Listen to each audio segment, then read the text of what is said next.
And we're live. Welcome to the Bardic Inspiration Podcast. I'm your host, Brad.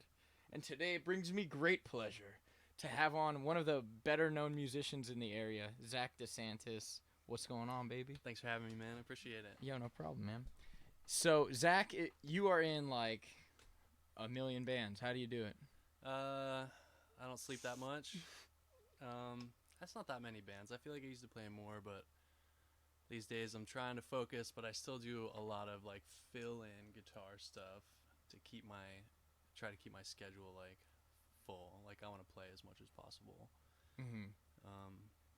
The two like main bands are Andy Brutus, which I've been in for a long time with Amanda Mellinger, and then I just ramped up my solo project called TheQuietCampaign. I'm really excited about that. And yeah, we've been busy. Just playing guitar every day and trying Getting not to after suck. it. Yeah.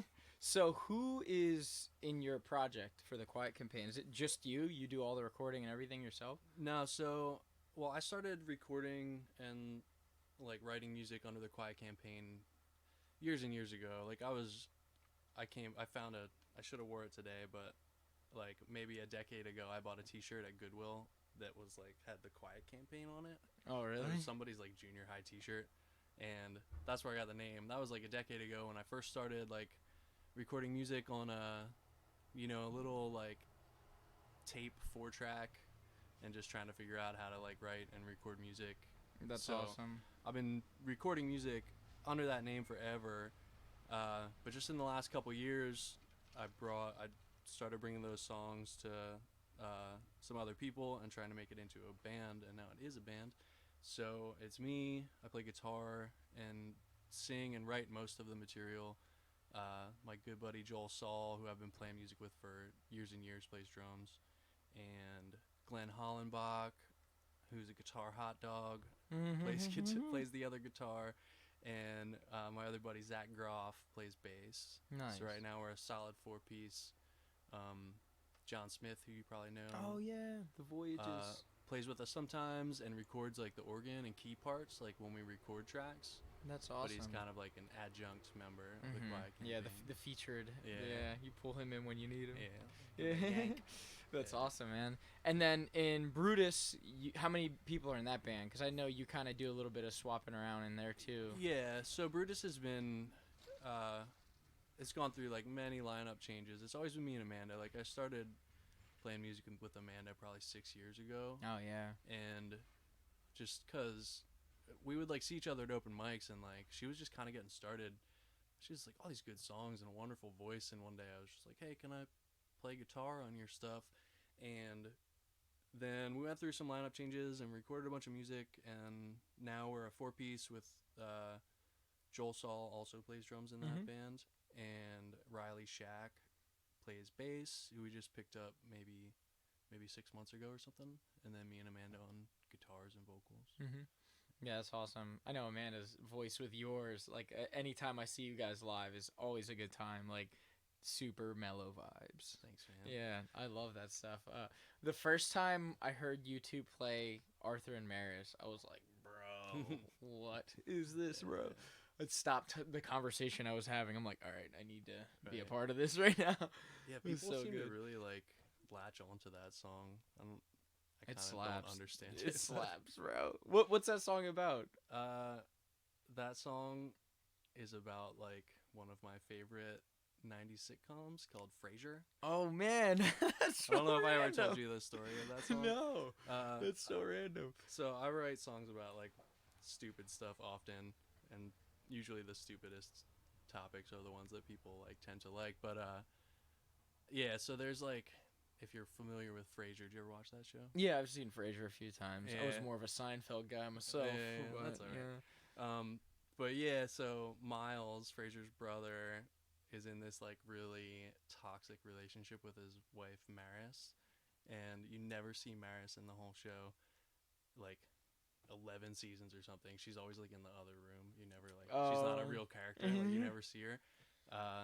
But yeah, that song is just kind of on a whim. I woke up one day and like I had been watching Frasier on repeat for a year, and it's kind of just about like that toxic relationship that they had, and I just changed the name to Arthur instead of Miles, so because it made more sense, and I didn't want it to be so obviously about Frasier. Yeah. But that's definitely what that song's about. Yeah. That's fucking awesome. Yeah. So you wrote that? Yeah, I wrote that one. I think Amanda wrote some of the lyrics. Like, we kind of write together, you know? Like, she'll bring an idea and like we'll augment it together, or I'll bring an idea and we'll work on it together, and whatever comes out. So that was a long time ago. She probably wrote some lines or something. Yeah, no, that's super cool, man. I listened to the album that one's on, and that whole thing flows. Yeah, so smooth.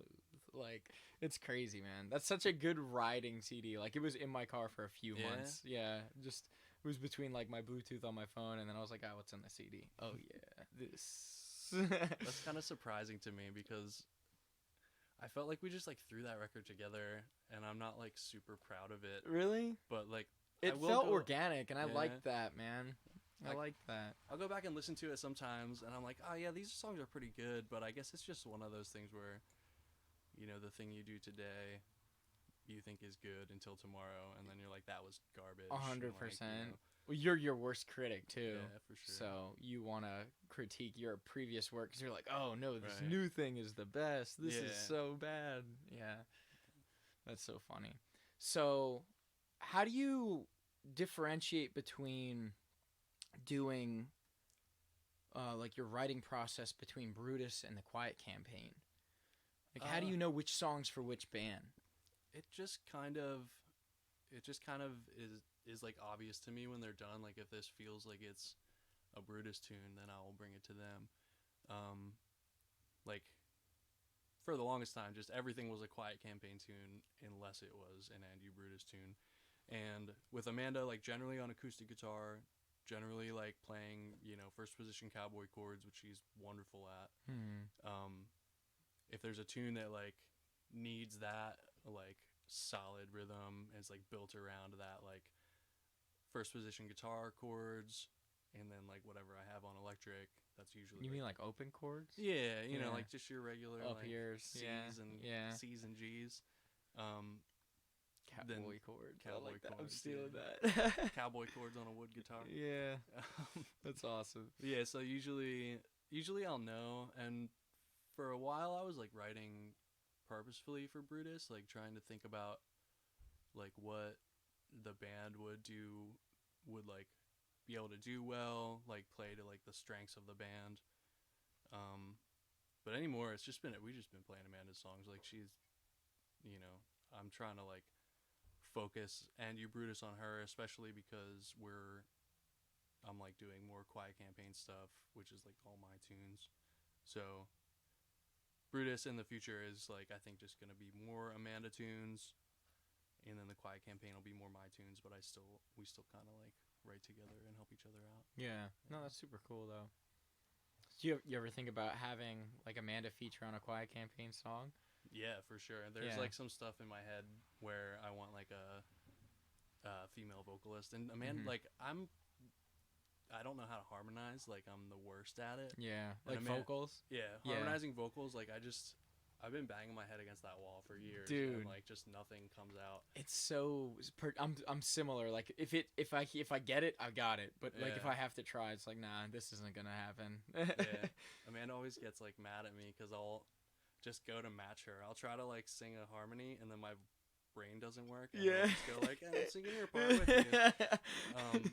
But she's wonderful at harmonizing, and obviously she's a wonderful singer. So she's, through years of playing together, like, she knows how to like sing with however I sing. Yeah. I think I talk more than I sing, but yeah, so definitely I'm gonna feature her on some TheQuietCampaign stuff when we record the record. That's if she will. I don't know. Yeah. We'll find out on the next episode. Right. No, that's super cool. So, do you want to kind of go into like your writing process? Like, how do you go from, oh, this is a neat little lick, to complete song? Yeah, it's changed in the last like 3 or 4 years.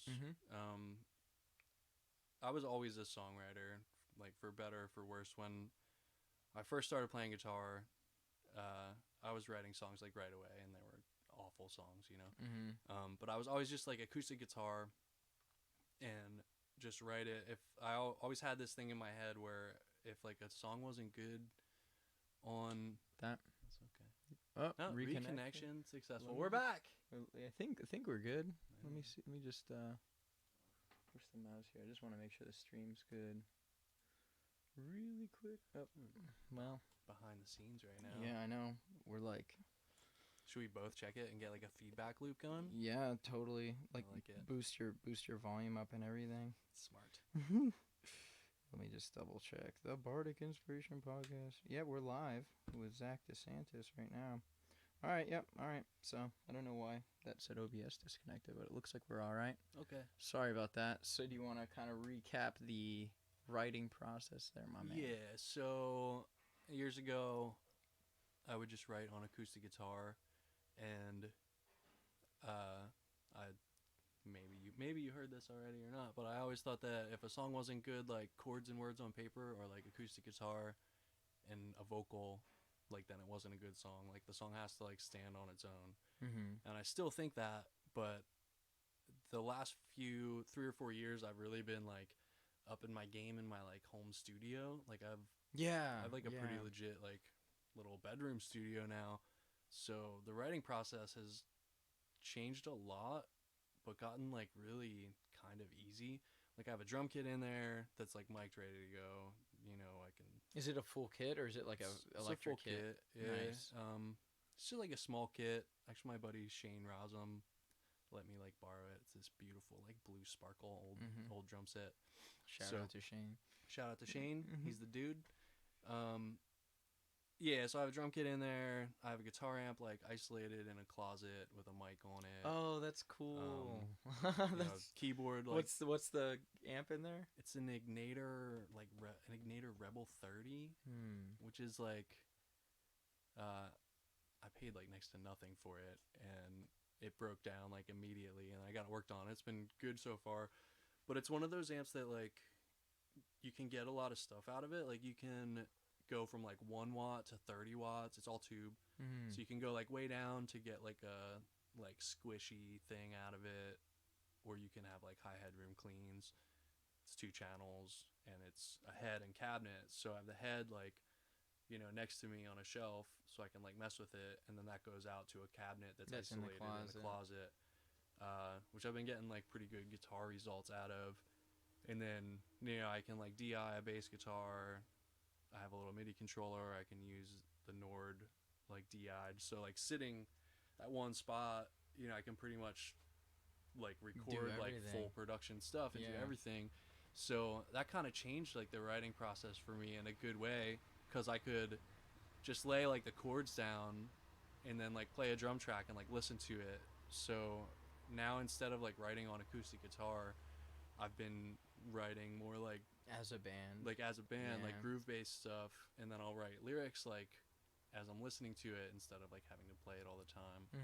And then also I love that. Like when I've been in the same situation where like I've gone to a studio to get a concept like recorded, and then I put the lyrics to it like later. It's nice when you can just listen to it in your head when you're driving, and then like you can so I'll like in the morning go like have some idea and lay that down, like simple drum track, simple whatever, and then I can like listen to it in the car and like write lyrics to it. Not while I'm driving. Yeah, not like writing, but like usually I'll be like singing like while I'm driving, and I'm like, oh, that's the move, and then like I'll voice note my phone, that's the line. Yeah, I have like 1,000 like bad singing versions of like voice recordings. So many. I need to like organize them in a folder somewhere on my computer. So then I can go back and cut a vocal. Like I have a decent vocal mic in there, and like I have the room treated. It sounds pretty good. So instead of having to like take the song, write it, and then figure out how to record it, like I'm just like writing it and recording it like as all at once, one move. And it's like that's been like super inspiring, and I write more than I was ever writing before. It's good. That's awesome. I need to get like a little home studio. Yeah, I mean this like LiveTrak you're using. Yeah, probably make it mega easy. And even you got before me thinking, man. You got me thinking. before I had a drum kit in there, I just had a little like a Kai MIDI controller with some pads, and I would just do, simple drum beats, like loop them or whatever, or like play the drum beat on pads, and it just like changes the way everything feels like once you can like hear it as like a full band. And then when you bring that tune like to your band, they can like understand it. When you just are like, here's a guitar riff, sometimes they don't know like what you mean. What your vision for it is. Yeah, and the drum should go like boom ba doom ba da boop. You know, it's like boom, what? Boom, boom. Yeah. Go boom boom on the bass. Yeah, boom boom bam. Yeah. Hit it with that boo, Yeah. But no, that's like where my head's at these days. Like I just want to keep writing and recording and try to get my content out there that is like of a decent quality, Yeah. So you've been doing like a weekly post on Instagram or something. Maybe it's daily and I'm not seeing it every day, but like you're constantly posting stuff on Instagram with like just concepts that you come up with. Yeah, and that was like looking, it's in last February I did this thing which maybe you saw, was like I did a video every day for 30 days. Oh, that's probably what I'm thinking of. Yeah. And that was actually like the start of, because I wanted to do video stuff. I had no idea what I was doing. And then I was also like in this trap of like not finishing stuff and like not releasing stuff. And I would always be like, stuff was just like dying on my hard drive because I'd like mix it and be like, it could be better. And then I'd go back and mix it and then I'd be like on to the next thing. And I would never release it or never like show anybody. So I got it in my head that I would do a video every day for 30 days. And that was almost a year ago now. And that was kind of the start of me like getting better at video production and getting like, and just finishing stuff. Like, cause I learned so much in the 30 days. It was like crazy.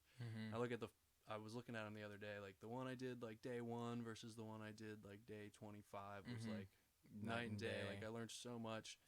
And then that also got me into like the idea of just like releasing stuff and not really caring if it wasn't perfect, which I think was like a big step for me, like mentally, just to like get it, just get it done. Just I feel like I do that with my podcast, but like with music, I can't get out of that. Like if I hear myself do a like messed up note, I'm like, we got to do it again. I can't hear that. Anyone else can hear it. I can't. Like I can never watch this again. Well, and I do just like look at stuff that I did 2 months ago or a year ago, and I'm like, sometimes I cringe at it, but like it's fine. Like it is, man. Either no one's listening to it anyway, or they don't hear the thing that I hear, or also who cares? Like, exactly. I try to avoid being too perfectionistic about my art too, because it's all do you think you could hear my belly? I did. I heard. I don't know if the mic caught it though. Put the mic down. But yeah, I've been in situations where I just accept it for what I'm able to muster in the moment. Right. And then you gotta find some solace in that. Well, and that's like honest. Like that's what that's exactly. what you're doing right now. Like I'd rather do that than have like some overproduced like trap thing where it's like just a button and then it does an arpeggio. Like come on, dude. I'm not a fan of that stuff. Yeah. So I mean, it's just music. Like as far as studio stuff goes, like I don't care about using like Studio Magic or like editing stuff. But I think like being honest with yourself about like where you are in like your talent level and using like the tools you have now to like put out the best thing that you can put out right now and not always waiting, because I was always just like, oh, I could do this better. I could, especially with vocals, like I could track this vocal better, but then you never do it. Like you're always going to be better. Like I'm better today than I was yesterday. So that's like this train that you'll never get off. Yeah. So I think that was like a big mental hurdle for me, that like 30 days of videos thing kind of like helped me get over. That's cool. I should consider doing it. What made you do that? What inspired you to do the 30 days? I want to say that maybe it was, I don't know how to say his last name, Mark Ribbolette or Ribbollet. He's like a loop based musician.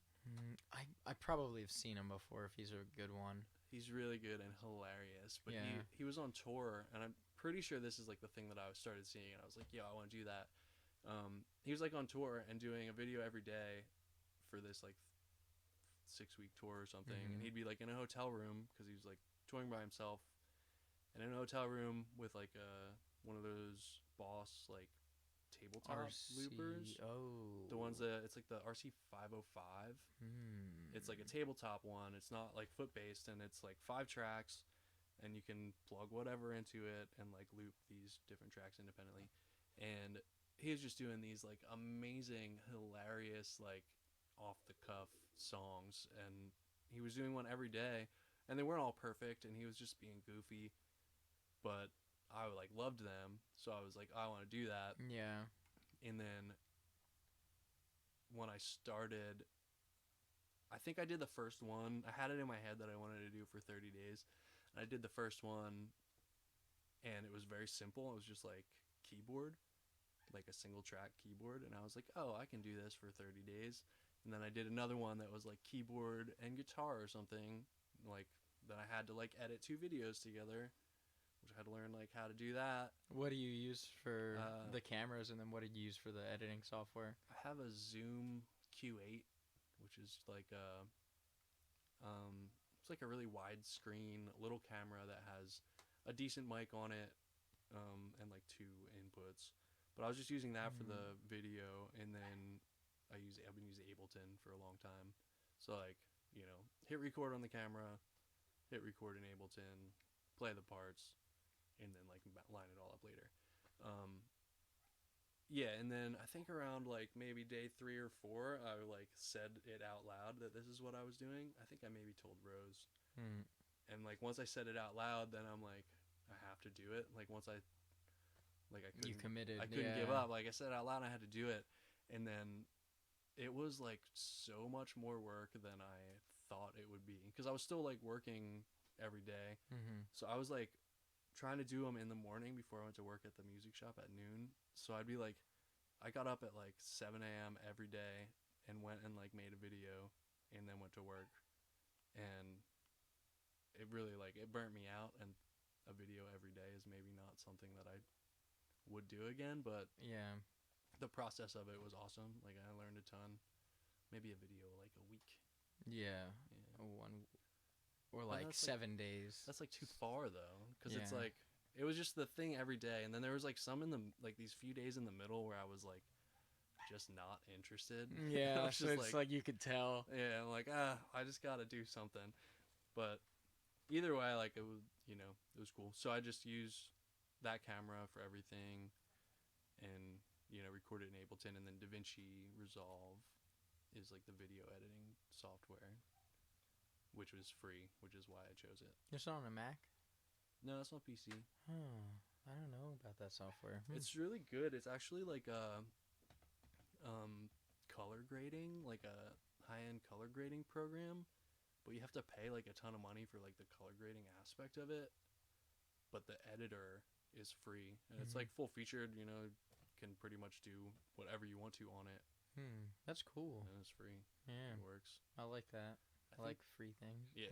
I think your computer has to I think it's like really graphics card based, because I had my buddy Casey build me a computer, because I like shortly before that I told him that like, oh, I want to build a computer so I can figure out how to do video editing, and he like did the research and was like, this is what you need if you're going to use DaVinci, because I don't care about that stuff. It's like I just want to turn the thing on and have it work. That's cool. Yeah, my computers are all like janky, because that's what I do for work. So I'm like a mechanic. Like a mechanic drives a shitty car. He's like, I know how to fix this. Like If it goes down, I know how to fix it, take care of this thing. It's reliable, and when it's not, it's easy to fix, kind of thing. Right.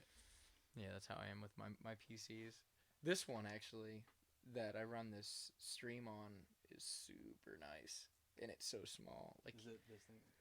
that on the wall?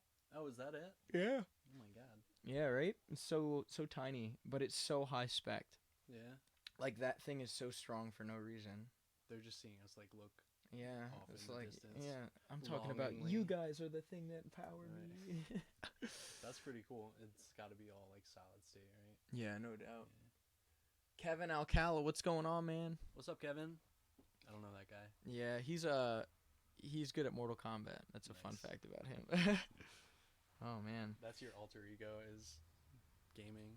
Yeah, dude, I have too many alter egos. The Bard is a man of many hats, Yeah. literally. You're They're always behind putting me. something out, man. Like Yeah. every other day, you're like, I'm going live doing this thing, or I'm, Yeah. it's good. And then I tag 100 people. Yeah. Sometimes you're one of them. That's fine. For real. I've had people get so angry with me for Yeah. tagging them and stuff, and I'm like, you're friends with me, and you understand, like, I shitpost all day. Right. If that doesn't bother you enough to unfriend me, But you're upset at getting tagged. one notification is, like, really throwing you off when I'm poisoning your whole wall. Like, come on, Well, dude. pro tip, you can go in the settings on Facebook and you can say that you have to approve tags. Yeah, that's definitely a thing. And usually my suggestion is there's a GIF of like how to unfriend somebody, and then I'm like, that's what you should do if this is a Yeah. problem. But this is an issue. Yeah, seriously. Like, just because we're not friends on Facebook doesn't mean we can't be friends in real life where it matters. Right. Like my name on Facebook is a meme. Right. I You know. enjoy your shit posting. Yo, thank you. It makes the world go round Right. these days. Did you see the one recently where I don't know what it was, but someone snapped on it and said, "Brad, why do you post such crazy, like, ridiculous stuff that's so stupid?"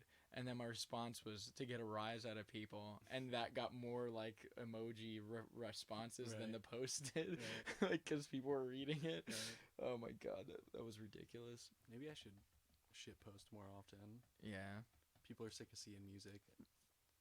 you just mix it up a little bit. I think I did my first shit post just the other day. Oh really? Did you see that TikTok I shared of the guy peeing his pants? Oh That no. was beautiful. You'll have to send me it. Is it short? Can you show me It's it very quick? short. Do you Show wanna me it see it? now. Yeah, I There want we to see it right now. This is next level content right Yo, now. seriously, no doubt.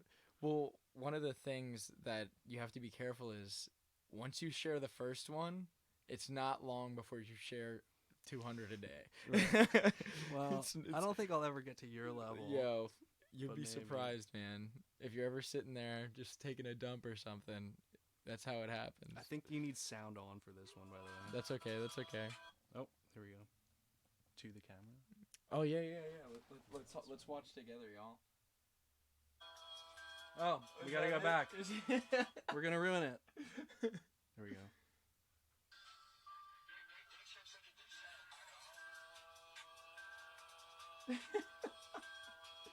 He's just peeing his pants. It's just puddling right there. Just peeing his pants. That's it. That's our competition. It's the guy peeing his pants. Yeah, and he got more views in this video probably. Oh, yeah, ever it will. definitely had like 2 million views on it. It was short though, so I think you get extra views like on the loop. Mhm. You're gonna watch it like 3 times. Yeah. Number 4 right there. Number 4. I've watched that 15 times. just a guy peeing his pants. He's just owning it. Yeah, I love like how committed to it he was, and I wonder if like Full conviction, man. did he practice it? Like, did he go through multiple pairs of pants, or was that just like one take? Because I don't know if I can one take something like that without laughing. Yo, for real. Yeah. That's hard to own, I think. It's like, man, because the whole time you have to be going through your head, like, what's the end result of this? Right. Like, this is definitely going to go viral, but is that a good thing? Also, if he did do multiple takes, he had to wait till he had to pee again. Yo, You can't that's a just lot be of like, bottles let of me water. change my pants and do Yeah. it again. You gotta pee twice. He peed all the way right there. Yeah, that was a full that, bladder. Yeah, man. That was the full fuselage getting dumped right there. Yep. Oh man. He saw it. Yeah, Did you he like saw it? it. You like it, Kevin? That's what I'm really about. Yeah, that's what I'm really about. You're not cool That's amazing. unless you you pee your pants. If peeing your pants is cool, then not Miles Davis. That's awesome, dude. I'm really disappointed that you didn't bring another sticker because your sticker from Brutus is one. it's the first one. It's the first one in the just bus. out of frame where it should be. Oh man. Oh, out where it should be. Usually I frame it better. My bad. No, you did good. Well, you did good. Just put another one. Like I have a few from multiple different things. Can I put one like right here? If you have tiny ones, I kind of want to do this. Like I started here. Is that true? Is what true? Did you guys hear about the Republican politician who pissed in his own mouth? No, I didn't. Do you want to post a link to verify the legitimacy of that claim? We will definitely watch. Yeah. A guy pee in his own mouth. On this podcast. On the big screen too. We'll ramp it up. We'll ramp it up. That's what Zach's all about. Yeah. That's what he's really about. I'm just trying to be better today than I was yesterday. Yo, I'll drink to that, man. Today is a guy peeing his pants. Tomorrow, guy poop in his pants. Pee in your own mouth. Oh man. Pee in your I think that's a few weeks away from pee in the pants. We went off the rails, man. Yeah, I think a little bit, man. In a good way, in the best way. I'm gonna take my sweatshirt off. Yeah, it's getting a little chilly It's a in little here. warm. Doing the V-neck thing. I'm with it. This is my uniform. I own 20 of these V-necks, and I own about 7 or 8 of these hoodies. The same color. No, they're different colors, because you have to accessorize with what hat you're wearing. Yo, true that. And speaking of hats, we both have NASA hats here. It's very good. Mine's a little better. I mean, it is. And I thought it was the same hat. Like, I saw you at the bar, and I'm like, that's my hat. Like, you stole my hat. Did you think I took it? No, like, was I wearing the same one? I don't think so. I don't think I was at the time. But, like, the next time I saw you, like, I had it on, and maybe you didn't have yours. But I'm like, what I said is like, you have my hat. And he's like, nah, this is my hat. And then I looked at it, and I'm like, yeah, it's a lot older. Like, it's worn. Yeah, I should buy another one. I think this was about $8 on Amazon. Oh, yeah? I got mine at Ross, of all places. I love Ross. Dude, it's the place to go. You can dress for less there. I probably got these You shoes can dress at for Ross. less there. I think these also came from Ross. Dress Maybe for less. these pants. I need to do more thrift store shopping. Like, I went to Goodwill the other day just because my son's school's right there. Yeah. And I was like, all right, you know, I don't have anywhere to be. Did you find anything good? I did. I found I don't think I have it in here, but like I have like a briefcase for the computer. I found a case that perfectly fits the Zoom. And I was like, sweet. And it was only like, you know, $4 or something. I'm sure it was like 20 if you bought it on Amazon or something like that. But another thing I found was a router, like a wireless router, like that like you hook up to have Wi-Fi, and I hacked the firmware of that because there's like an open source firmware you can put on that. Okay. I won't get into it too much. I would kind of like to hear what was the purpose of doing that? Yeah, so it was a higher end router, and it was only like $5. And I was like, all right, even if this thing's fried, it's $5, and like, it's going to be worth it. Yeah, I'll take a chance on this. So what I ended up doing is I set up. I'm actually still working on it because it was giving me a little bit of trouble, and it still is. I need to work some kinks out. I think there's a problem with something specific on it that I won't get into because it's just I don't want to layman's terms some really technical stuff. Yeah, skimming the circuits. Yeah. But I wanted to. You can put this thing called OpenVPN on it, and basically you can make it so that you can have I have OpenVPN, the app on my phone.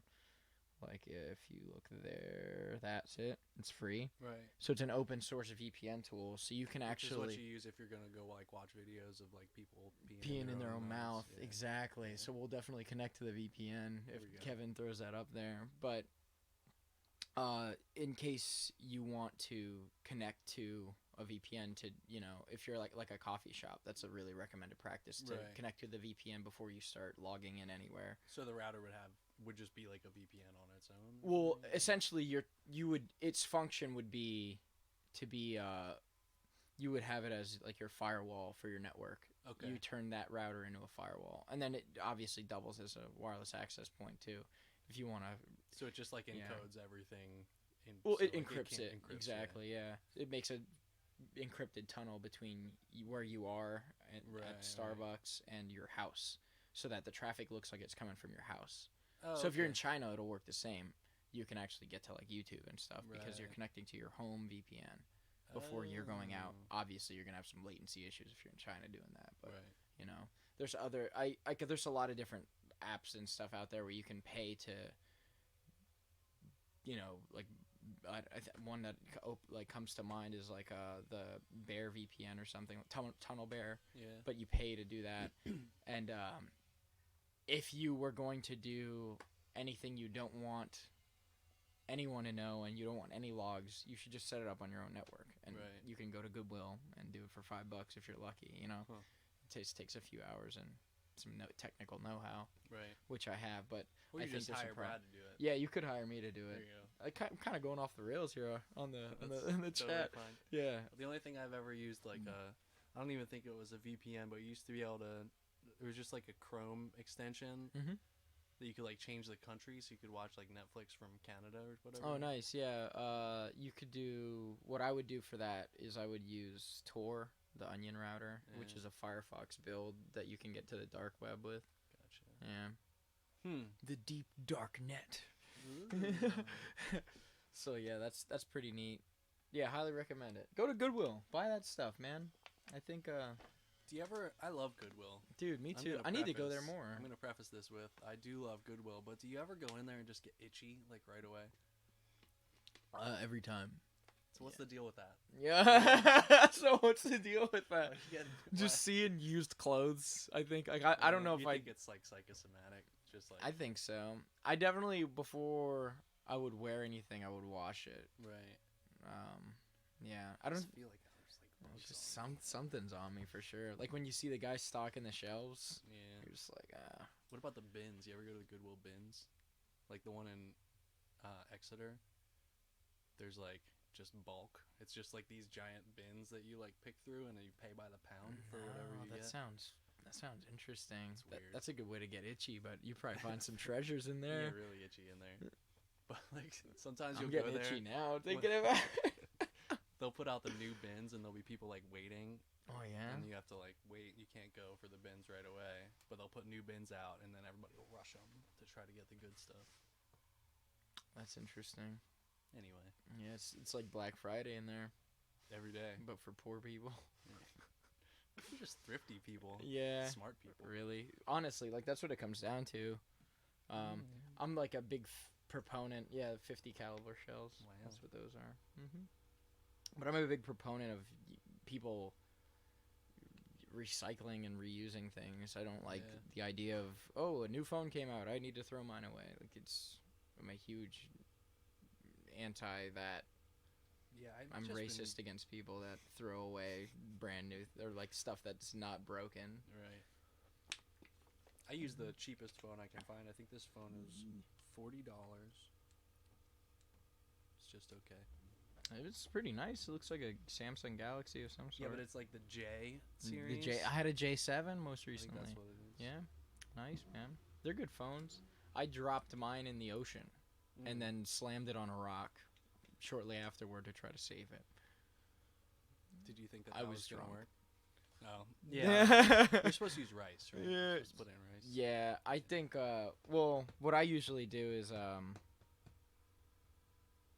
use first you take everything out, and then if you can get something to suck, call it suction, you want to Yeah. get that battery out quickly, then Like start a desolder tool or something like a. Yeah, or even like what I was doing when it happened. Like I got it to boot up, but it's jacked up. Like this touch, the digitizer's jacked up on it. You could go faster, sir. Move along, Yeah, friend. get out of here. But yeah, the digitizer was fried. But what I was doing is I was just sucking it and spitting out sand that I had gotten in it. Right. It was messed up. Gross. But it brought It it back to worked. life. You know what I mean? I'm a quick actor. Like if there's salt water on my circuitry, that's not good. So Yeah, I'm because gonna it'll act quickly. corrode it all. Yeah, exactly. There's actually a really cool video I could send you if you're interested in that, of a dude that compares deionized water with electronics in it versus salt water with electronics in it, and how the shit degrades in each, and Right. it's way worse in salt water because Well, salt's 'cause- obviously conductive. Right. Yeah, if you have maybe it's deionized water, but like pure water isn't actually conductive. It's like the Exactly. minerals in it or whatever. Yep, the minerals are the things that are conductive, not the water itself. That's correct. Is that how like computer coolers work, or they're like radiator systems? Yeah, it's like a radiator system. Yeah. Exactly. There's not like it's just like an engine. The coolant's not going in the engine. It's going into Yeah. the radiator. Gotcha. Yep. Yeah, similar. Cool. Similar. Well, that was a little lesson on IT cell stuff. phones and technology. Yep. That's my tribute to the Snowden episode on the Joe Rogan podcast, which I highly recommend Yeah, if you I'll have didn't to check check that out. It's the best one I've seen in a really long Yeah. time. Like Jordan Peterson. I don't know who that is. No, you don't know No. Jordan Peterson? He's really good too. He's like a clinical psychologist, I think, is the Okay. title. But he was like a big free speech advocate in Canada, and he was on the Joe Rogan podcast. I'm a big fan of that guy. He helped me through some of my there's a word for this, neuroticism. Yeah. Okay. Yeah. Shoot me some links, man. Yeah, I'll check him he's out. a good dude. I like he's a great guy. I think he's doing good things for the world. But on that note, why don't you whip out your guitar, cuz that's got a fun story to it. Oh, okay. Just as like a hard turn on this random tangent we went down to. Is this how they normally go, Brad? Not really. The pee in the mouth thing is kind of kind of I weird. feel like it was Kevin's fault. It was all Kevin's fault. You didn't help him though. Oh, yeah, I was going with it. Oh man. Here's a guitar. Yeah, it is. What do you want to know about this guitar? I don't have a pickup, but I kind of want to mess with it. Oh, I you should- do you want to play it? Yeah, I I kind have of a do. pick always right here. That's all. Oh, in the little pocket. That's what this pocket is for. Oh, do you have like a? That looks like a good pointy guy. So, do you want to tell me the story about this beautiful Mexican Strat? Look at this. This is this man's main weapon. That's the one. So the reason, It's got some blemishes on her too. yeah, it's All the- kind of like a all the- cheat, all the it's a good cheesy ones. relic. All the good ones have it. It Uh, looks like you clear coated over that wear Yeah. and tear. We'll get to that. We'll get to that. The first story about, I feel like nobody cares about this, but the first story about the Mexican Stratocaster is that my friend Matt Frazier has a 2002 made in Mexico Fender Telecaster, and I had been playing other guitars. I had like Tellies with like one with like a humbucker in it. Yeah. And I was like not sure what guitar I was supposed to use, and I was like changing them all the time. But Matt brought his guitar in for No way. Nah, dude, I Oh, didn't if you get it, I'll give you $1. all right. So Matt brought his guitar in for a setup at the music shop where I work, which is called Penn Avenue Music, if you haven't heard of it. And Beth, the lady that sets up guitars, awesome. yeah, she's wonderful. So she brings this guitar up to like, sometimes she'll bring me guitars to like test them to see if like the setup is right. And she brought up his Telly, and I played it, and like immediately I felt like I was a better guitar player than I had ever been before. Yeah. Like I played this guitar and it just like made sense to me. And You ever pick up one of those the Ernie Ball Majesties? no. Dude, that's the same way I feel. Like Yeah. I'm like, dude, this guitar's better than me. Like Yeah. it makes me play so fast. Like I don't know what it is about that stuff. Yeah, I don't know. I think it's all in like the neck shape and like, so because I do think that all that is like really kind of personal. Yeah. But anyway, I didn't really think anything of it. I was like, this guitar is great, and I gave it back to her. And the next day she called me. I was off that day. She called me, and Beth never calls me and like never even uses her cell phone. So I Yeah. felt like something terrible Something was happened. wrong. Yeah. I'm like, what's up, Beth? And she was like, brother, I just got to tell you, you need to buy one of those Telecasters. And I Mhm. was like, oh yeah? She's like, yeah, you really do. You sounded better on that guitar than I've ever heard you sound. And she hears me play guitar every day. Every day, all the yeah. time. She's like, you sounded better on that guitar than I've ever heard you, and that's your guitar. You need to buy one. And I was like, okay, whatever, weirdo. Go Mhm. back to work. And the next day she called me again, and she was like, I want you to know that I'm serious about that. And then she bugged me for like a week straight. Every day she would be like, you need to buy one of those guitars. So finally I was like, okay. And I went on Reverb, and I found a 2002 made in Mexico Telly, and I got it. And it was, And this is her. well, that isn't quite her. No. That's like what used to be her. But yeah, right away she was right. Like I just played better on that guitar. It made more sense to me than like other guitars.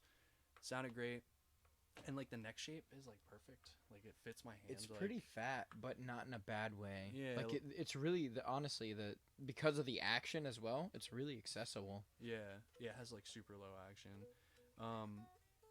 So yeah, I played that for a while, and then meanwhile, which people that like know me probably know this, but I had this like recurring like issue with my shoulder, which is still like bothers me. But I ended up like I was playing like a million gigs. I was playing drums all the time with this jazz trio, and I was playing just a lot. And at some point, I like pinched a nerve in my neck or something, and I went down this like bad road of like pain where I couldn't get through gigs. Like I was like, was a pinched nerve? You said? Yeah, it was like a pinched nerve in the muscle in my neck, I guess. And you just slept on it wrong, or just randomly? No, happened? It was like literally from like overuse and just hanging a 10-pound telly off my neck forever. Back to you, sir. So yeah, and that was like pretty dark. I was having trouble getting through gigs, and I was really sad because I want to play music for my whole life, and I was like, it hurt to play guitar. Oh, he's complaining about audio. Let me move this closer to you. I'll boost it up just for you, Kevin. Thanks for letting us know, homie. How about now? I like that Kevin's still watching. I like that Kevin's still watching too. That should be pretty solid right there. Cool. Just make sure it's close to you. Yeah, so anyway, for months I was like I wouldn't pick up a guitar outside of playing a gig. Like I didn't practice guitar for months because it hurt. Like my arm was like half numb all the time, and it just hurt to play guitar. And I quit playing drums. Like I put all this stuff down, and oh man, basically all I was doing. That's depressing. Yeah, I was really sad about it, and I thought that was just gonna be like, I thought it was just done with like playing guitar. I was like, I have like 6 months, and I'm gonna be like, I can't play anymore. Yeah. And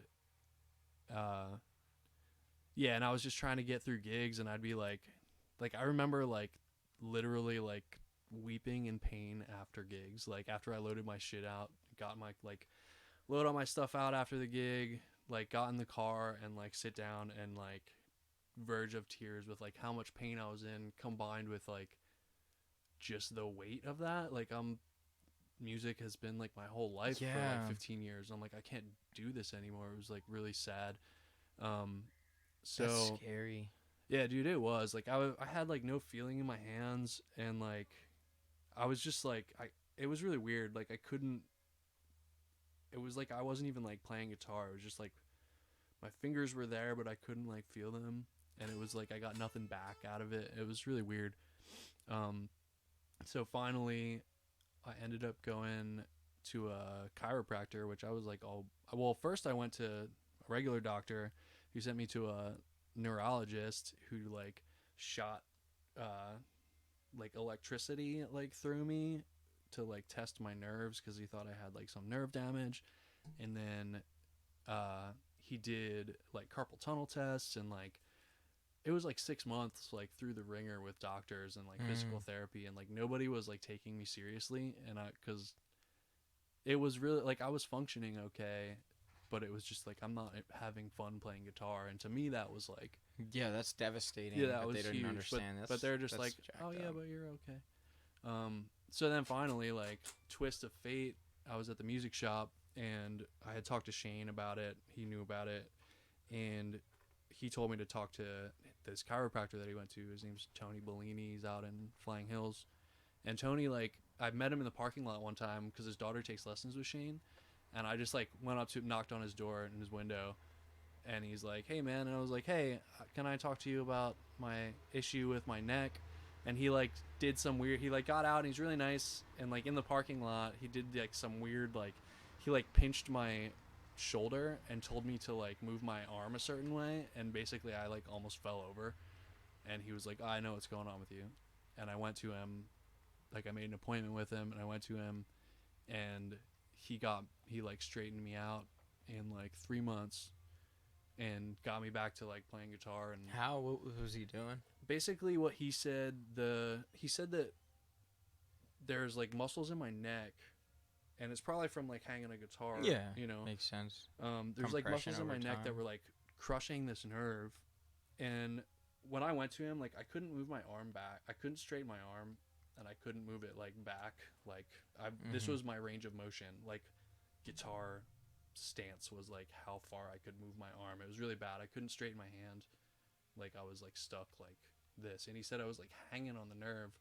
So he basically, like, put me on a table and, like, forced the nerve to, like, release. Like, he would, like, somehow grab my, I don't know, he, like, it was something I maybe could have done myself, but I wouldn't have had, like, the strength to do. But he, like, forced the nerve back open, and he got it moving again. And over, like, the course of 3 months, I saw him, like, I think every week. And we, like, slowly got me back to, like, where I could play guitar. And then, meanwhile, I had been, like, trying to figure out how to get a lighter guitar, because this guitar weighs under 6 pounds. Yeah, dude, that thing is hella light. So I love what you do with the straps too. Yeah. I wish the camera could see them as well as I do. my strap locks are quarters that I drilled holes in. You can see that. That's awesome. So I took that Mexi Strat. Basically, the only thing that still exists from that is the neck. I put locking tuners on it. This is a Seymour Duncan vintage stack. And my this uncle is has that in his telly. Yeah, it's a really Or good. not telly's Strat. Yeah. This is a telly. My bad. Yeah, they make the vintage stack, like, in different formats. So it's like a single coil with a dummy coil under it, so it's hum canceling, but it still sounds almost exactly like my old telly pickup, which I loved. And then this is a Fender, a Twisted Telly, I think, that I just, like, had lying around, but it's a really good pickup. And then this body I ordered from some weird company. It's made of Polonia, and it came blank. It came, like, routed. Yeah, I think everything was cut. Maybe I had to cut one thing. But yeah, so I basically, like, took that Mexi Telly and put this body on it, and now it's like a 6-pound guitar, and I love it. What's the body? It's Polonia. It's made out of some weird wood. Like, that's what weighs nothing. Like, the Telly body that it was like, that was probably 6 pounds by itself. Yeah. And then this body weighs, I think, Polonia. 2 pounds or something. Dude, it's like almost balsa wood. Yeah. Like, you can almost dent it with your finger. It's really weird. Like, I totally just dented it with a Yeah, I see that. Boom, got it. Oh my god, bro, you're an animal. Isn't that crazy? Yeah. It's so soft. It's weird. But it's worked for me.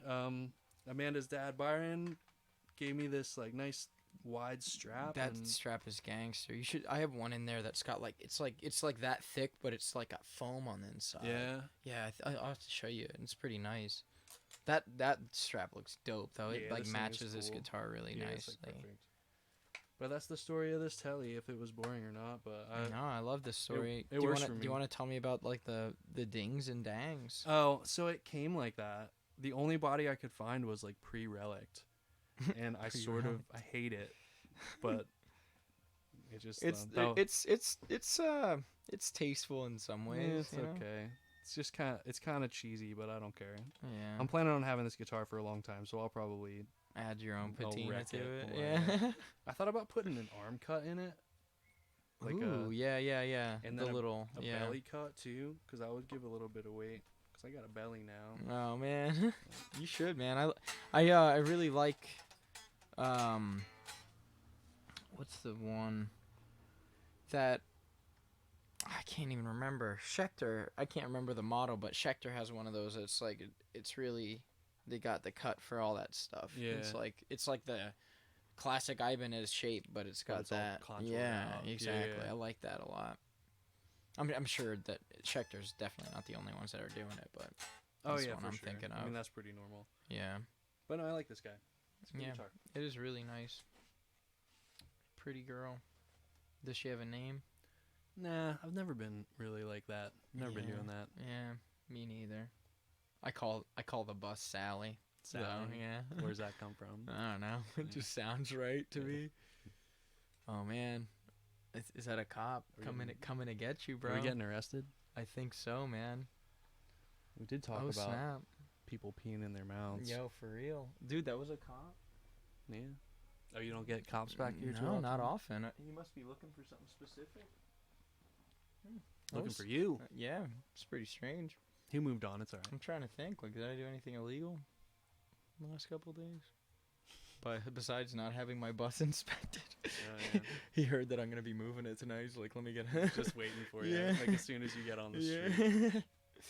It's funny. Oh man. But yeah, that's super nice. Do you want to talk about your old band, Field Destroy? Yeah, I guess we can talk about this. People ask me about this case a lot. It has like Field Destroy written on, so some people are probably gonna know about this. Oh, those are some beefy straps. Yeah, this is the nicest case. It's a Gator Pro Go, I like that a lot. and it's like, maybe guitar players care about this. It's really nice on the inside, like it. Ooh, that feels like cheap. Yeah, like, it's very almost. good. It's got these big pockets. Like I have a case in there that has like tools and stuff in. Maybe that's interesting to somebody. This is like, but this is what I take to. This is like everything gig- in there. your It's gig like my case, gig yeah. thing. But anyway, I bought this case, and 3 days later, this zipper broke. And they told me they would send me a new one, and I had to write Field Destroy in large metallic letters on both sides and take pictures and send it to them. So I did, and now I just have 2 of them. Mm-hmm. But I still use this one because it's dope. It's funny.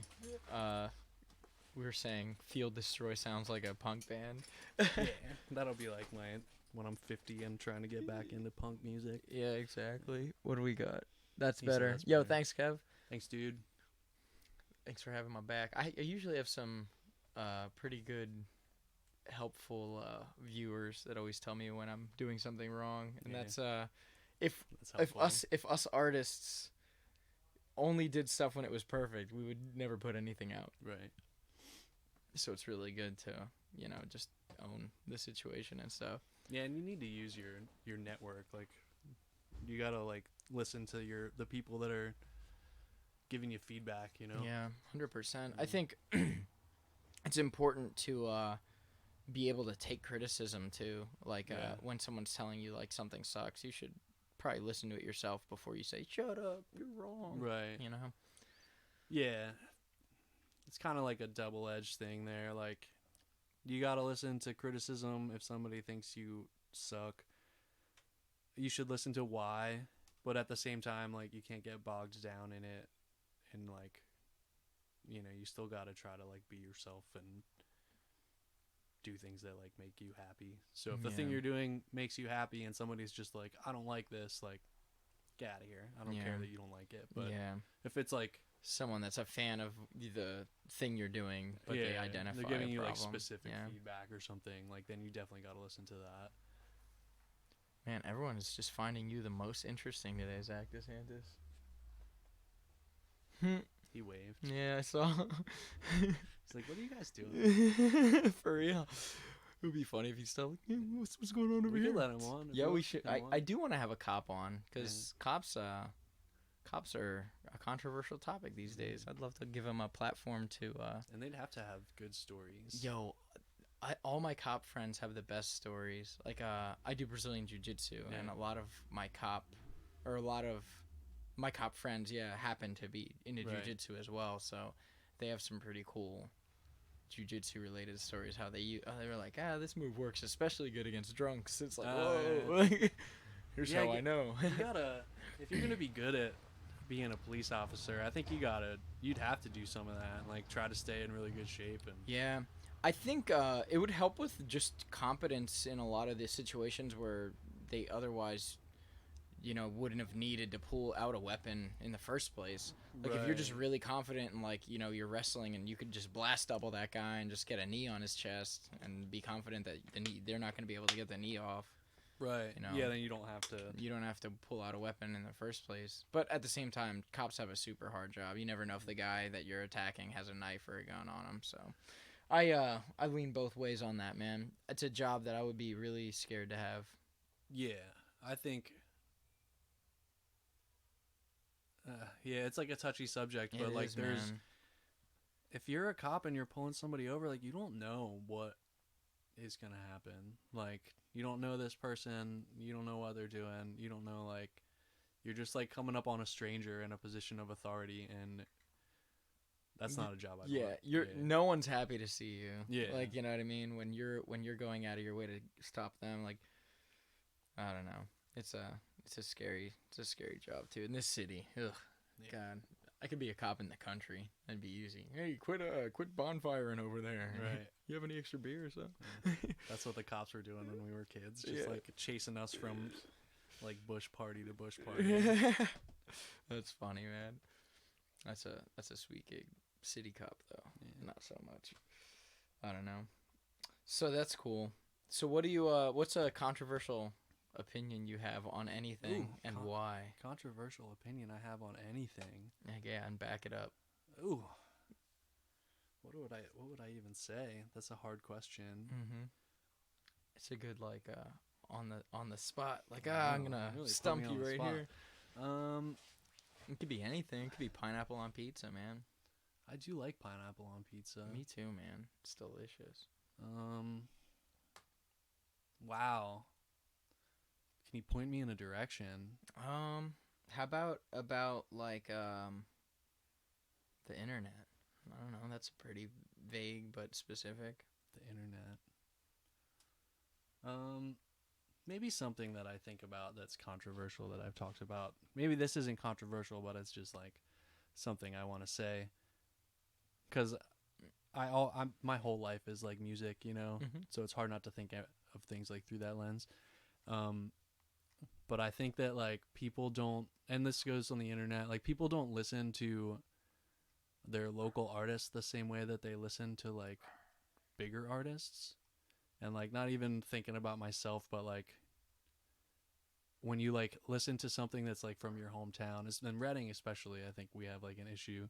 When you listen to something that's like from here, you're not like listening to it with like big ears. You're like just listening to it as like, oh, this is almost like, subjective. This is like my buddy's crappy band or like this guy that's from town. But when you hear like somebody else's crappy music that's like come up on Spotify from Texas, you're like, oh, this is really good. Yeah. I think, like you were saying, like with Reading, especially on the other end, it's just we have some insanely good people coming out of here. Like just in the metal scene, like we have 2 award-winning like death metal bands that are from this city. Yeah, but and like nobody really gives them a time of day here. Like they gotta go out, they gotta go like tour Europe to like sell places out, and like these dudes are from here, and nobody like.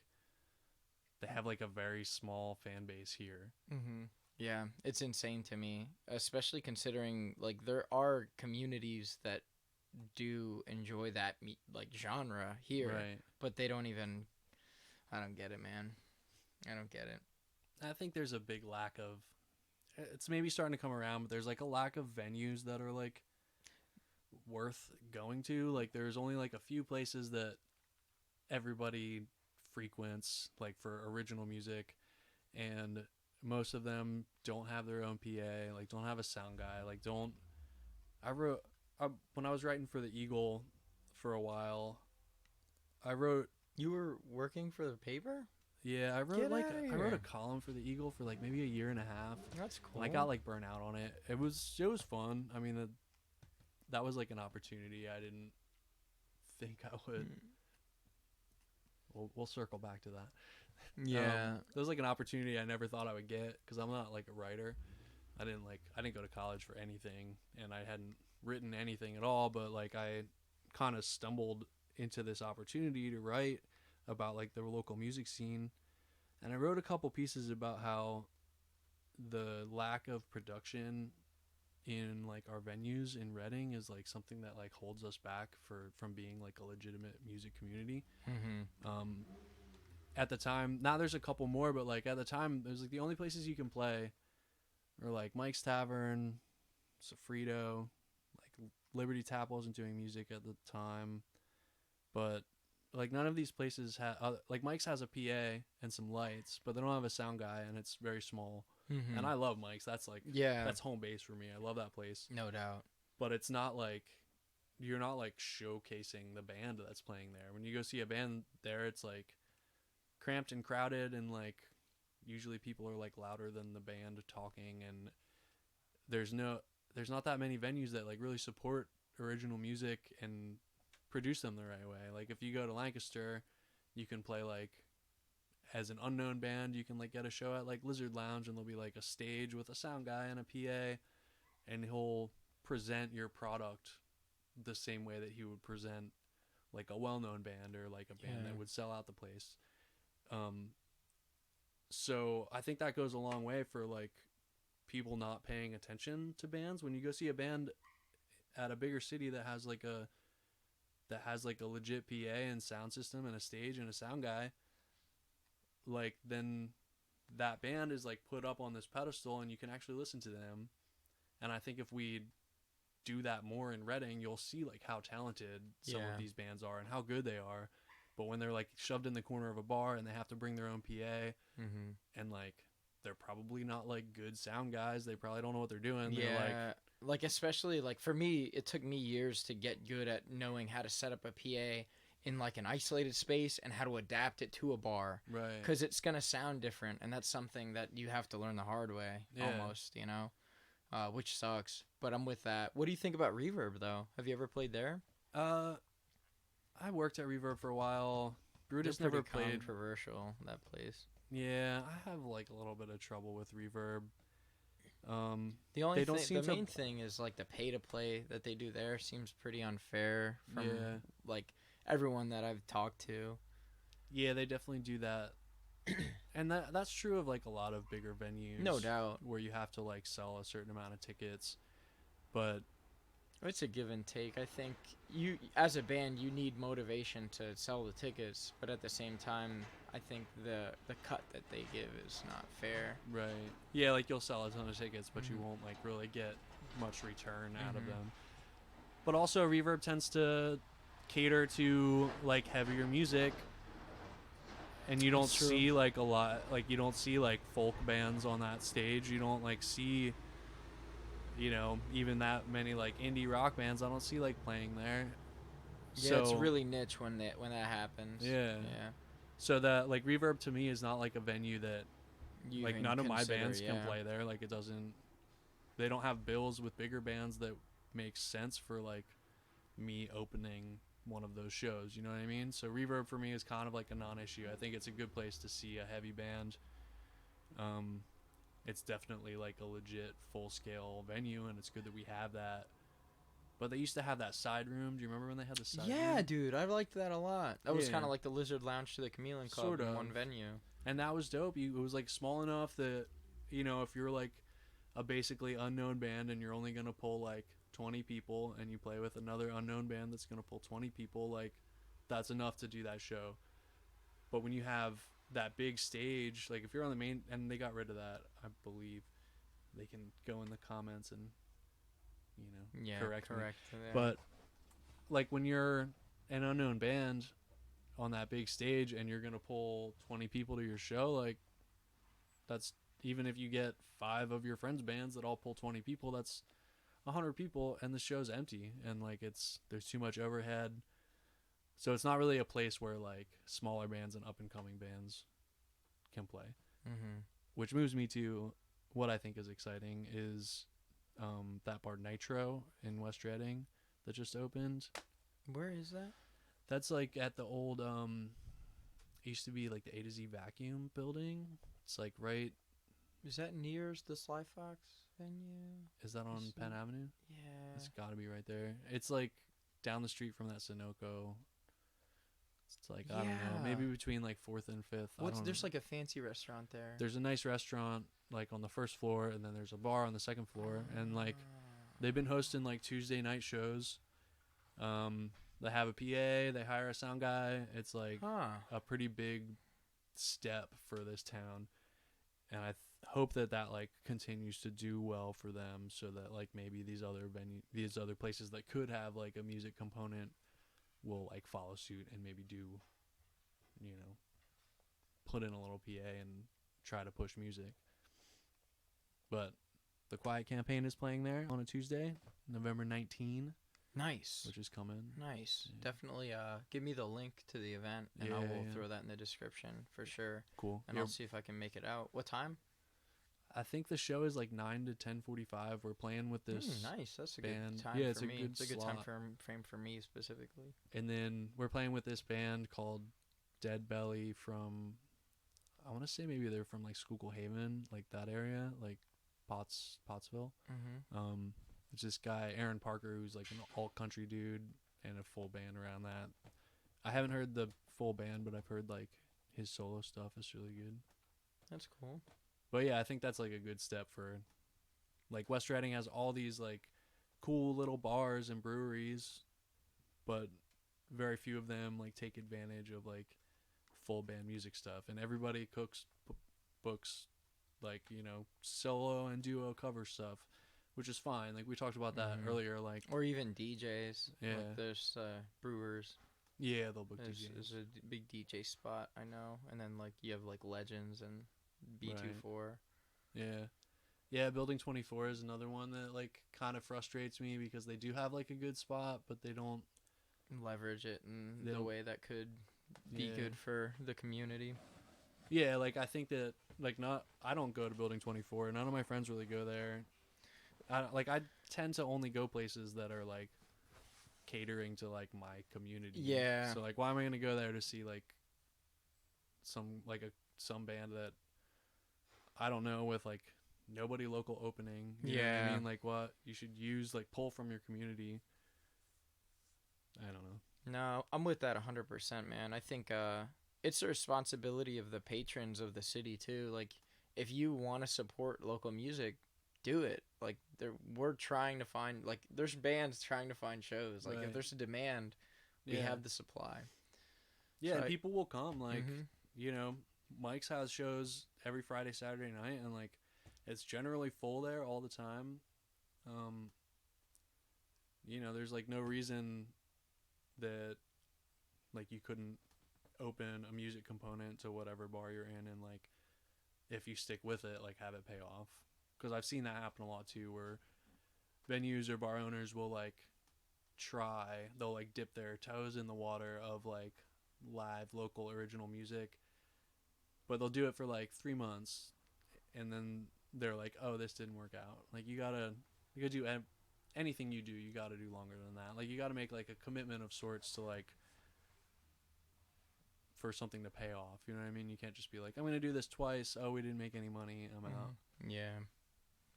Yeah, and that's something that you need to invest in, because your goal there is to build a community. Right. And if you're supporting a community of musicians that are drawing, you're gonna have, you know, people that are loyal customers. You know, you're gonna have a loyal customer base as a result of you supporting the local community. Because me as a band, I want wherever I'm playing I want them to have so much like patronage coming in. Like, I want them to succeed because they went, like, they're giving me a shot. Right. You know? Yeah, and if they succeed, like, you succeed. That's like good for you. And if like a place is already known as like a good live music venue, when you play there, people are going to be like, oh yeah, I want to go see them there because like they have a cool atmosphere, or like it sounds really good in there, or whatever. Where you do something like once a month on a one-off and like nobody shows, and then you're like, oh, I'm not going to do this anymore. Yeah. I don't know. Yeah, that's definitely it's a complex problem. Right. But I think the answer is to take it a step at a time. Yeah. And you got to kind of look at it from both like ends, the business perspective of it is like, you know, if you want to get good bands, you have to pay them a certain amount of money, and like you got to be able to justify that, like, from a business aspect of like, is this worth doing? You know what I mean?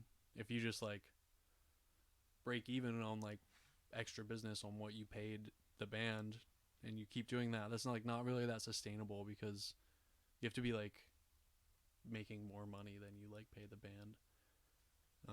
Which I think is why it was like smart of Nitro to do Tuesdays, because that's like a generally like slow restaurant or business day. So that's like they have a opportunity to like bring business in that they wouldn't have already had. And yeah, exactly. Use it strategically. Right. Where like the Friday, Saturday market, I understand why like businesses don't want to like pay bands a lot. Because Friday and Saturday's popping already. They're already making money. Like they're like, even if you bring 50 people, which is like a lot for this town, like that is a lot. You probably like that just meant they were like more busy and they had to have more staff. So you probably didn't like make that much extra. They probably didn't make that much extra money. You know what I mean? Like on a Friday night where they already would have been full, they would have been fine and had not had to pay you and not had to like have someone that coordinated with you and like move tables or whatever so that you can like play, because nobody has a PA. So they're like, I'm going to move these 2 dining room tables for you. And then that's 2 tables that they're not making money on because they had to pull them at 8 o'clock. Yeah. So I don't know. I try to keep my eyes like open about that stuff, but I still would like to see more opportunities in Reading to play. Yeah. I still think even with those shortcomings, like you could work toward like it's like we said, you know, if you want to have a good loyal customer base, that's a really good way to do it, because people want success for, you know, the little guy in their town to make it, you know. And everybody wants to be like Austin, you know, everybody wants to be a music town. Like well, you just went to Tennessee, Nashville, right? Yeah, me and Rose went to Nashville. Yeah. How was that, man? We didn't do anything. We took naps. Yeah, that's funny. We went on a bike ride. We took multiple naps.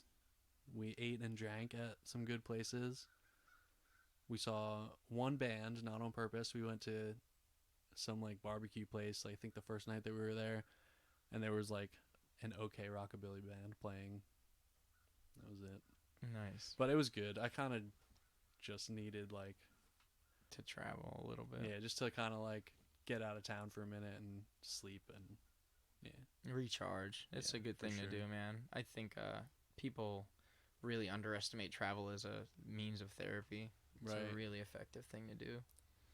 Yeah, and just being like out of like, I can't deal with any issue that arises. I'm out of town. Like, there's nothing I can do. I'm not like,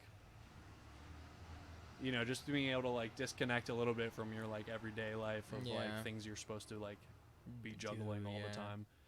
Just like, I have 5 days where I don't have to juggle those things, but then you get back and it's like you got to catch up. Yeah, catch up, exactly. Yeah. But it's all good. Yeah. So your Instagram handle, Quiet I'm Sleeping, does that have anything to do with the Quiet campaign? I wanted to ask you that. I've had that handle for a long time. I think I just thought I was clever when I made it. It's Quiet I'm Sleeping. And I think I used to sleep a lot more than I do, and I used to be... You used to eat a lot of pizza, carbs. I don't know. I think I was really depressed. Oh man, that's rough. I think I was just really sad. That explains why you're such a good musician. I swear, some of the more like neurotics, like the people who flesh out the negative facets of their existence are the best artists I know. I think. Yeah, and I think like depression issues or whatever like kind of go alongside musicians and artists pretty easily, because like you spend so much time like by yourself, and like that can like breed depression too. Like I think it takes anybody that's become like very good at an instrument, or very good at like any art, like even, you know, whatever, like sword making or you know, whatever.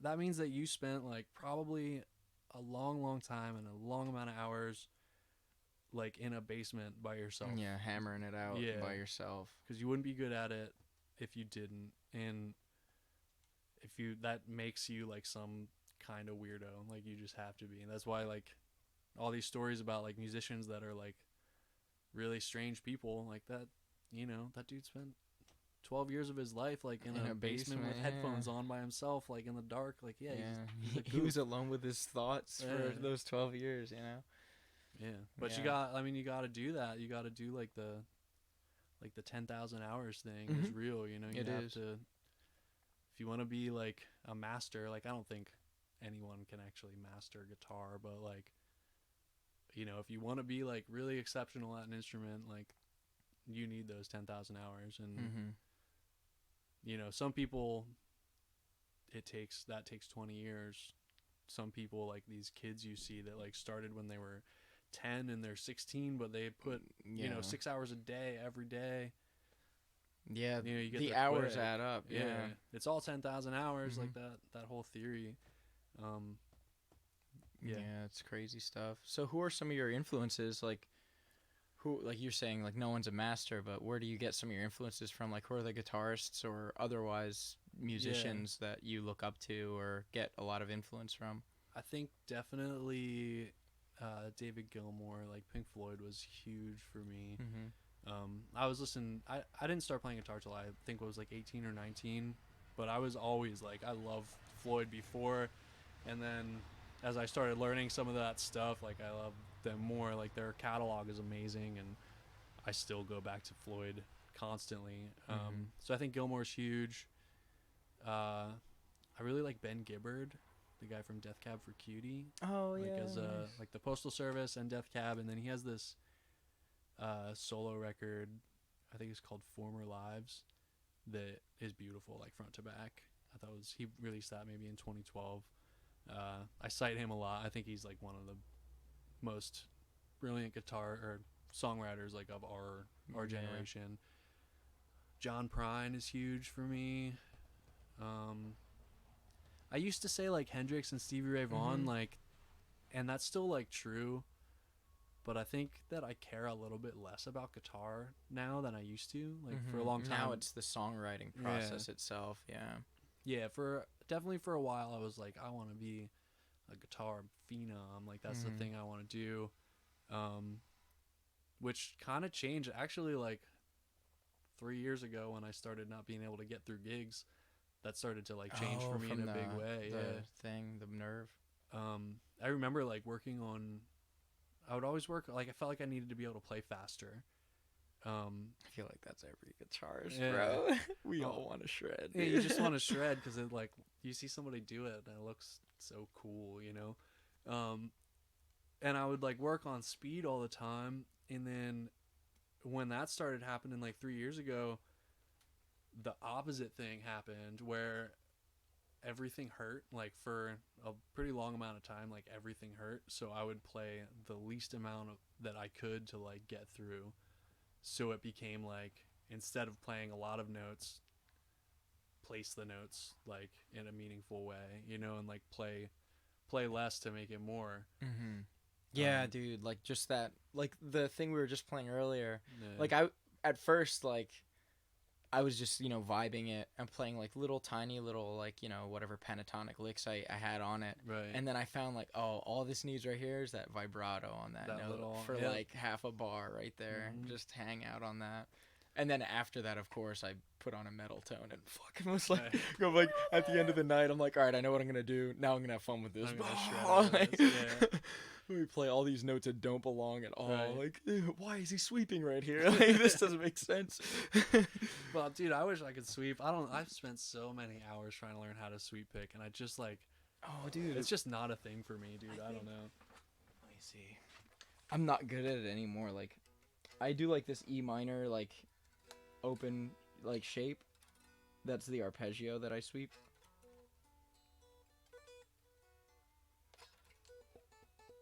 With the little tappy in there. I don't know. I'm not. Yeah, I'm not that good at it anymore. I can't get in there. I don't know. I used to be like. The closest thing I can do is like the rake thing, but then I started bringing that into fingerstyle. But that like. Yeah, dude, I love that stuff with just triads. Yeah, that's just what like that's the what I three. come back to. Cause like, dude, 6-string sweeping. It's like, too dude, much. what I are you don't doing, understand. man? Every once in a while, I can accidentally do it. Yeah. But it's bad. But then I had started, you know, like, because, like, John Prine and these, like, fingerstyle guys, like, I took a long time where I, like, didn't use a pick for... Oh, that's why your fingerstyle's so good, dude. Yeah, like, you I are stopped... so good. When I see you play acoustic, like, at the Hen at open mic, and you just, like, pick up someone else's acoustic, and you're just, like you're just going at it. I'm like, fuck, dude. Yeah, like, I mean, sometimes I think like, oh yeah, me and Zach are like on the same level, and I'm like, fuck, bro, not even close. I don't know. This guy, it's just crazy. Like after that, like 5-year hump, like it's not who's better. It's like this is the genre. Yeah, I'm where good did at you now. go? Yeah, exactly. Like, what were your influences? I heard this really cool story about, I think it was Richie Blackmore, that he would take guitar, like they'd be on tour, right? Mhm. And he would, at every town, he would go to like a music shop Nice. and be like, who's the best guitar player in town? He would ask like the guy, you know, the guy at the counter, like, who's the best guitar player in town? And then he would get that guy's number and pay that guy for a guitar lesson. And this is like one of the best guitar players in the world, but like you can learn something from everyone. Yeah. So then And you never know these hole in the wall guys, because you know what? If it's a small town, guess how many hours they have every night in their basement. Yeah, You know what I mean? exactly. They have nothing better to do. Yep. So he would like then take, you know, you take a lesson from Fred in whatever town and pick up like a little piece of that, and then the next night he'd take a lesson from some other rando, and like, because he had like he went this way with his influence, and like, so he had this like weird amalgamation of, you know, different guitar players that he liked. And No, that's I didn't even know that story. That's super cool. yeah, Just to think about that. and then there's also like I want to do that now. that's a good idea. I went down like the country road for a long time on guitar, like, I can tell from your like bendy voice. because like from the fingerstyle thing, you know, like that opened me up, and I didn't play with a pick for like 2 years, and that, you know, being able to just play like with your fingers, like the piano tones and stuff, and like play it at the same time. And then some of these country guitar players are, you know, you can say that like Slash is good, and I love Slash, but like he's got nothing on, like, you know who Johnny Highland is? No. He's a monster. Yeah. Like Danny Gatton and like all these country The pickers. one like, I don't listen to much country. In fact, it's probably my weakest genre of knowledge. But the one guy I like, unironically, is Brad Paisley. You know, Brad Paisley's a beast. Dude, he is that one, that the song with the policeman thing. Yeah. Like, it's like, whoa, Yeah. dude, that is so shreddy. Like, He's for got no these- reason. these It's, cool I love licks, it. I man. love it. I was- Yeah, exactly. Like, the licks are really tasteful. It's really cowboyish. Yeah. There's this Brad Paisley lick I've been trying to work out that he plays that's like,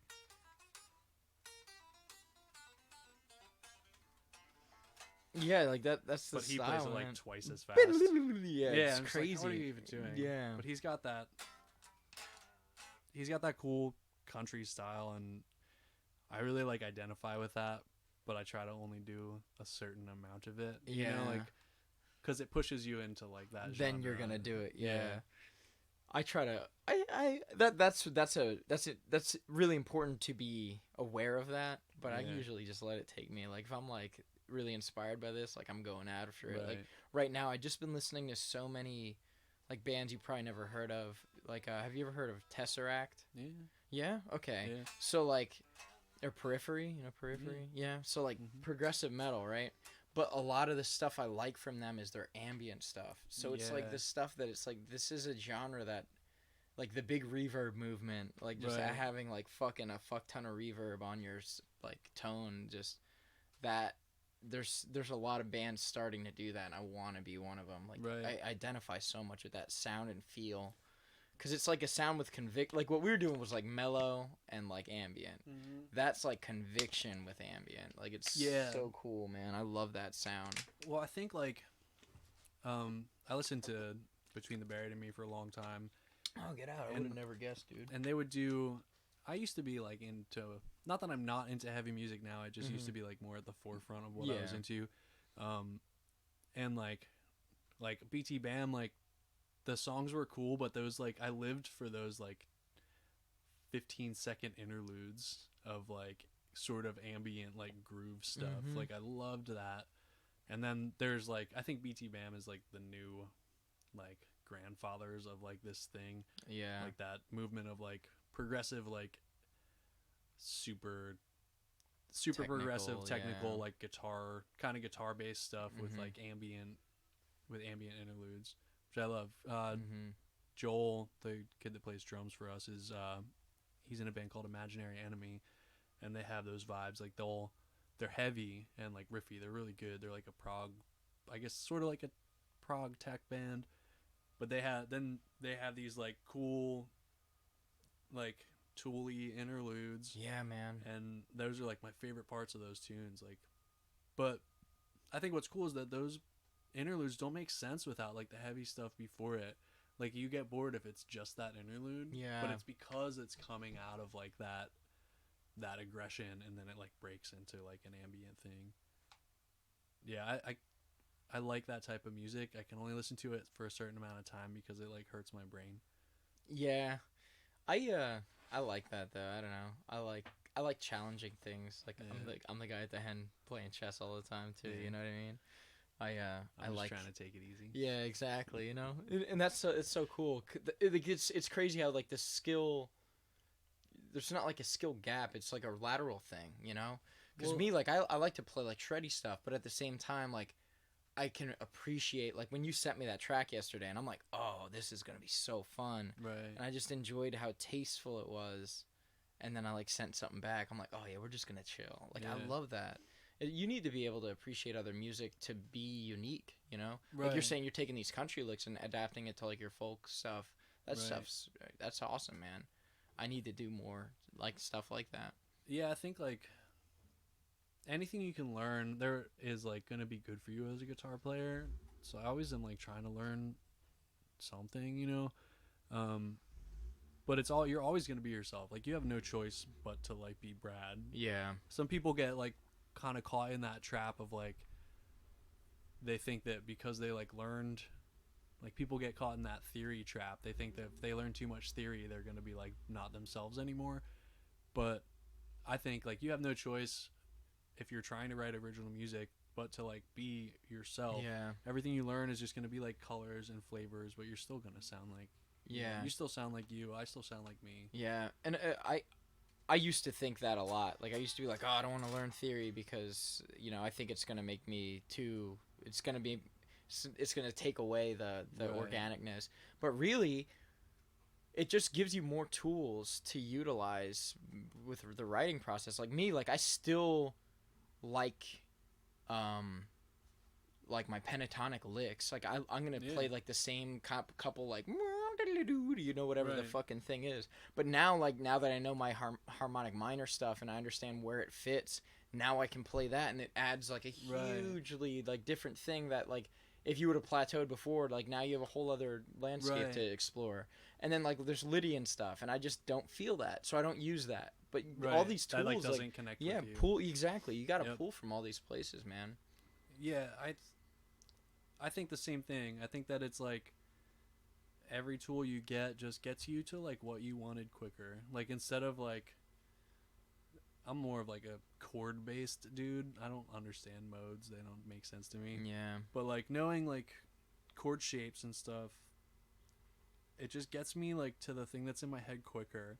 Where before I knew anything, it was like just you stumble around on the guitar until you find something that you like. But now if you like hear, oh, I want to hear something that's like this, and you're like, oh yeah, like that's the Yeah. sound I want, you know, instead of having to like stumble for it. Mm-hmm. But you're still, if you're like following your own compass, then you're gonna sound like yourself. You know? Yeah. Yeah, that's cool. No, Everybody just goes in different, you know. Yeah. You like you said, you get over like the hump of like, okay, everybody can play.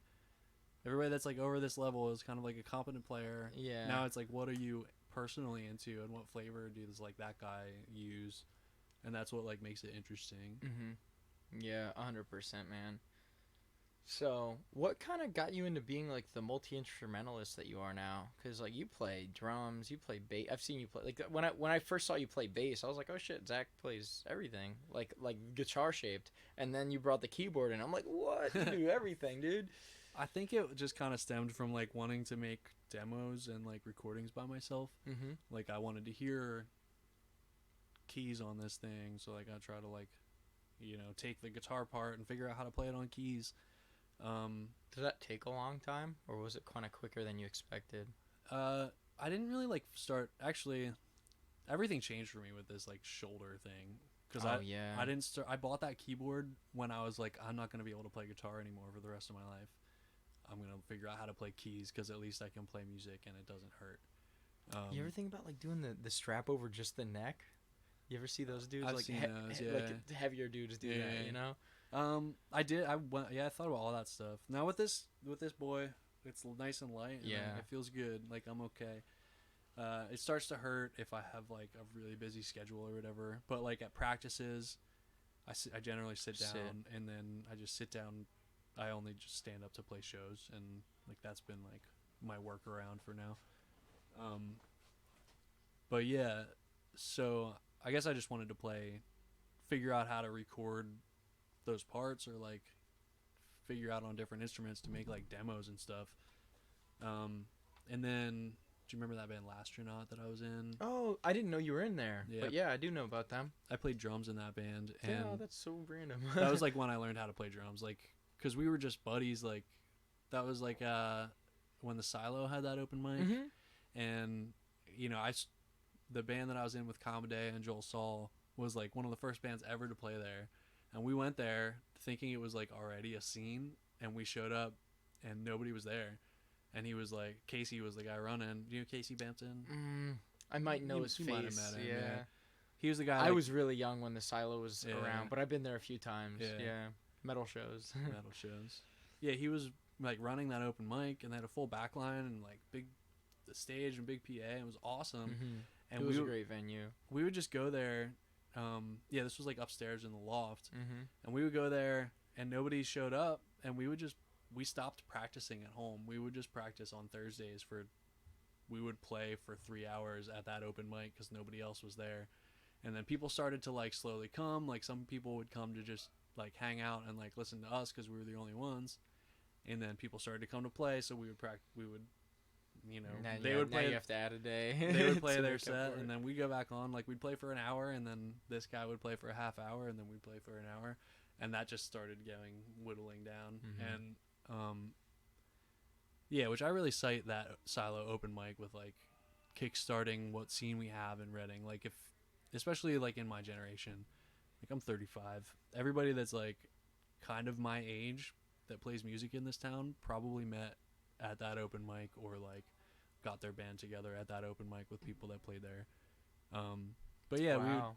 That's an eye opener just to think about that. Yeah, if you look at like George from Echoes and like the guys from Jonathan Monument, and that's where me and Amanda met. Yeah, like that whole scene of like, I feel like we're like old farts now, but that whole scene was like kind of spawned there. But I had just been like, me and Pat and Kyle Sivert was in that band. They were called People Like Us, and then they were called Dagny. And our buddy Justin who was like an amazing guitar player. We were just like goofing around, jamming, and I was like trying to learn drums, you know. I always like kind of liked the drums.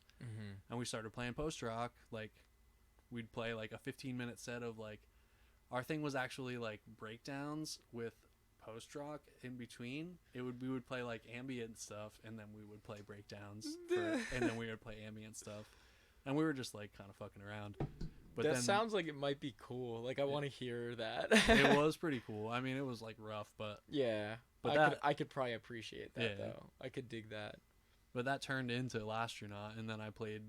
Then drums, I shifted, and drums was like the thing that I was interested in. I played drums every day for however long that band lasted. So any chops I have on drums now are just from like that, you know, those like 3 years or whatever. Was that the question? I forget. Yeah, basic. It was a good tangent. I learned something. I learned a few things. No, that's awesome. Let me just see. All right. Podcast. Yeah, I'll definitely check that out. The Michael Woods, if he's a cop guy. Joe Rogan had this one dude that was like a, what the hell? He was like a Mexican cop, like from Mexico, where there's like mad corruption. That was a pretty good one. That was a good podcast. That's usually what I'm listening to, like in the car or whatever. Just podcasts. Like, have you listened to any of mine before? Yeah, I listened to the one. They're very long format. Yeah. Which this one I feel like we're stretching right now. Oh yeah, no doubt, dude. I don't know what time we started. Yeah, but we're going. Yeah, it's hard to see. Yeah. We have to just know. I think this one's probably close to 2 or 3 hours. That's wild. That's a pretty good amount. Yeah. Isn't it crazy? It like flew by. Yeah. It's like 30 minutes of talking. Right. Yeah, like I watched parts of the ones you did with Alex. Oh yeah, and dude. That parts of was Bonesies. so fun. And what else did I see? You have way more episodes out than I thought you did. Like, I think it's just like the social media algorithm. Like, I didn't see it that much until like more recently, you know, but you've been doing it. Yeah, it sucks because I'll go off on my own little tangent on that algorithm thing. I really don't like the way that works because it favors people that post every day. Not that there's a problem with that, but I tend to unfollow a lot of those people because it's like this is stupid. You're not putting good content. Like, I want my time to be utilized well. Right. And if I'm looking at 10 fucking dudes peeing themselves, you know what I mean? Right. Then that one was gold though. That was pretty solid, but you know what I mean? Like, but it's like I only post when it's something worth watching. You know what I mean? Right. Like I want to take my time and make sure it's well edited, and you know, it's just, you know, it's my own personal beef. I'm not gonna fucking beat the system or anything, but I think the way the cache works is poisoned. I don't like it. Right. I don't like the way that they're favoring the algorithm, because the more content they have, they think the more traffic they'll get. But I don't think that that's the case. Yeah, I think there is. And I mean, like, on Facebook, I'm definitely guilty of, like, posting music crap, like, all the time. Yeah. Well, you have to fit the narrative now. You need to do that. Right. Because if I don't post shit yeah. for a while, I'll post something and nobody will see it. Yeah. Like, you got to post every day. Like, well, when I did that, like, 30 days of videos, like, you can watch the views go up. Like, the first one had, like, 50 views. The first, like, 3 or 4 had, like, 50 views. And then it were in, like, 100. And then, like, if the last one I posted had, like, 3,000 views on it. Wow. And it was just, like, a pretty, like, linear, like, increase. And it's not because... It's like the platform rewards you for being more addicted. Right. You know? It's it's not healthy. I think for a lot of people. Like, what you did, it was like a 30-day challenge. Like, that's awesome. But it's not healthy for a lot of these people. Like, the girls that, like, oh, I want the likes, I'm just going to show more boob. You know what I mean? It's a shame that... And it's become ugly for, like, artists because...